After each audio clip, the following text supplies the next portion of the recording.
Funding is provided by a grant from New York State Senator Catherine M. Young, representing Western New York's 57th District with a local office in Olean. Funding is provided by a grant from Absolute Care of Westfield, committed to returning the favor to those who spent a lifetime caring for others. Absolute Care is located at 26 Cass Street in Westfield.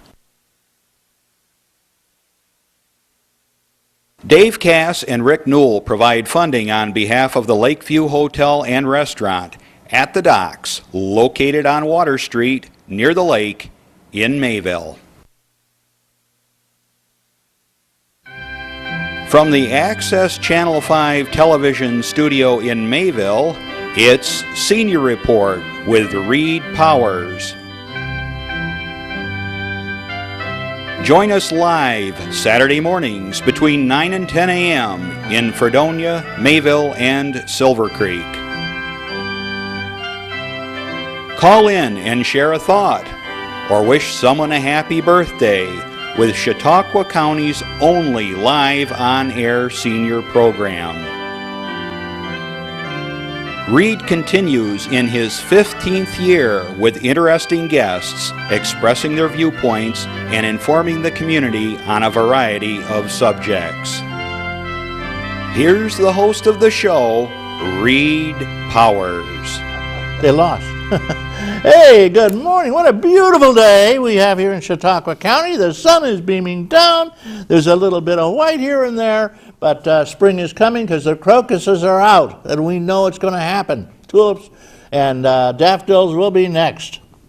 We have a great guest with us today. We've got Ken Shearer. He is the owner-operator of the Chautauqua Marina, and he's going to give you a few tips on taking care of your boat, buying a boat, selling a boat, and some of the other things you may want to know about boating. And this is a great opportunity because everybody's thinking about boating now.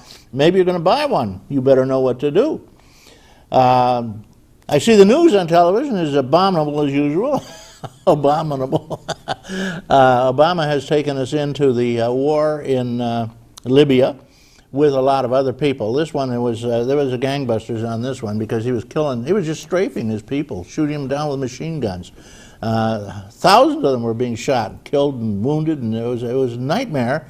So the world has decided to go in and at least save the people that are left who demonstrated. That was a big deal. Unfortunately, some of his own army said we just can't kill our own people, and they joined the other people. They joined the protesters.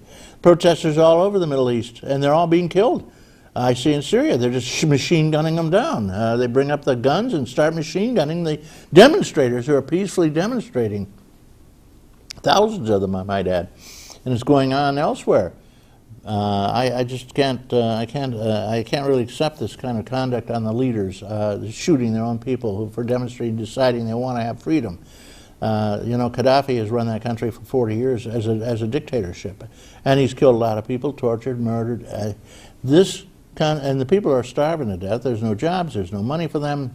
Gaddafi has maybe $100 billion stashed around here and there, and we glommed on a little bit of it, 40 billion right here in the United States, and we're going to use that to pay for the war. Well, everybody's over there anyway. We're trying to stop it. We got at least there's a no-fly zone. They can't come in with their helicopters and gunships and planes and bomb and strafe the people. We're protesting, and we're bombing out his military too. I mean, they sit outside the city and start shooting these giant cannons and killing lots of people. We bomb them out, and they still say we're going to have to go to the ground. We're going to have boots on the ground. These Middle Eastern conflicts are becoming a nightmare. Afghanistan, we got 100,000 troops there, getting nowhere. I mean, you ask them how you're going to win, they say, well, we haven't decided. We don't know. There is no winning. That we're just there getting our kids sent back badly crippled, wounded, and of course thousands are being killed in these wars. And it's a nightmare. I don't know why we don't just get up and get out of Afghanistan tomorrow. Say, hey, you're on your own. We gave you a try. Do it. We'll leave our guns behind and your tanks and everything. They're all yours. Same in, of course, Iraq. It's been a 10-year nightmare where we've been winning the war. Yeah. All right, enough of that complain and gripe. Let's talk about the local area. New York State, of course, has huge tax increases for us, and even the county, 9% tax increase. Part of it passed on by the state.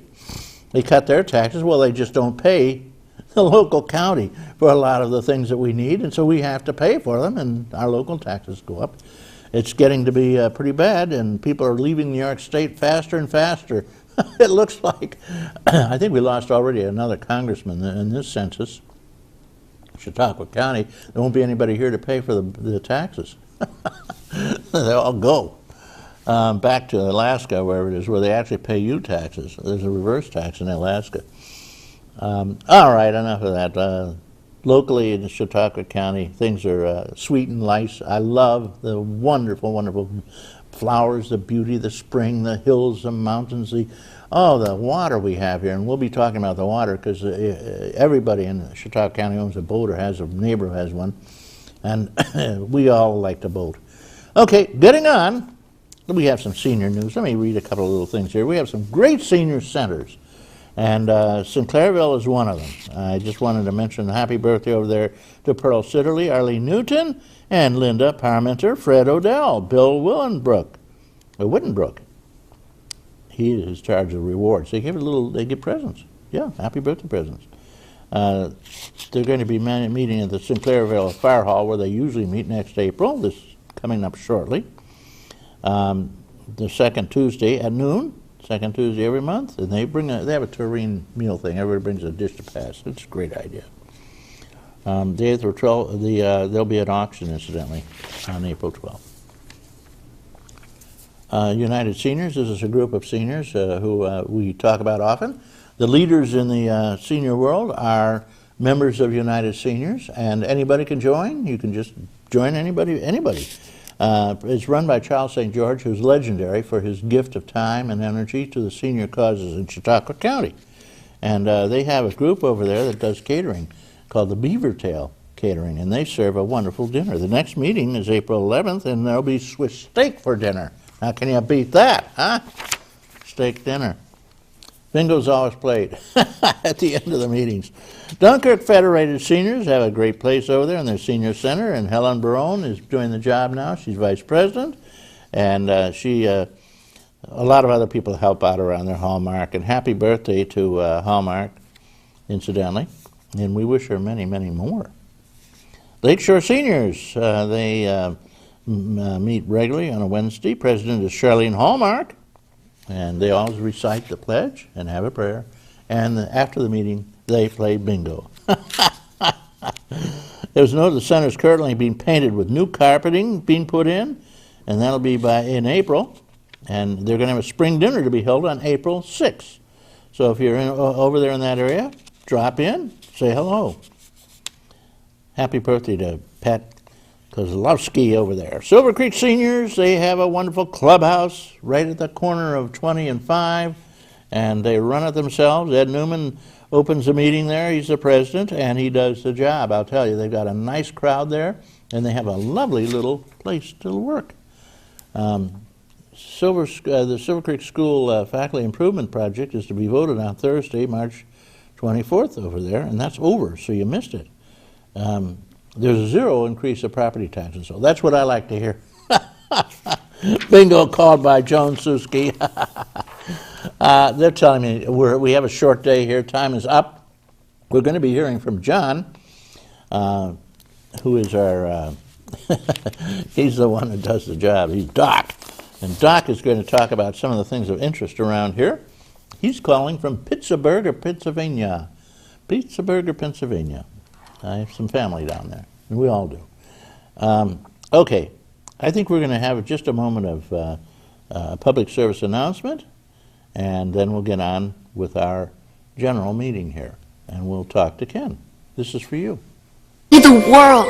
When you pick up a book I used to read every night to all the younger kids. and let your imagination break free, you won't believe how much fun it can be.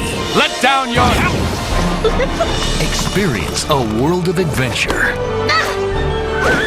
excitement, and endless possibilities.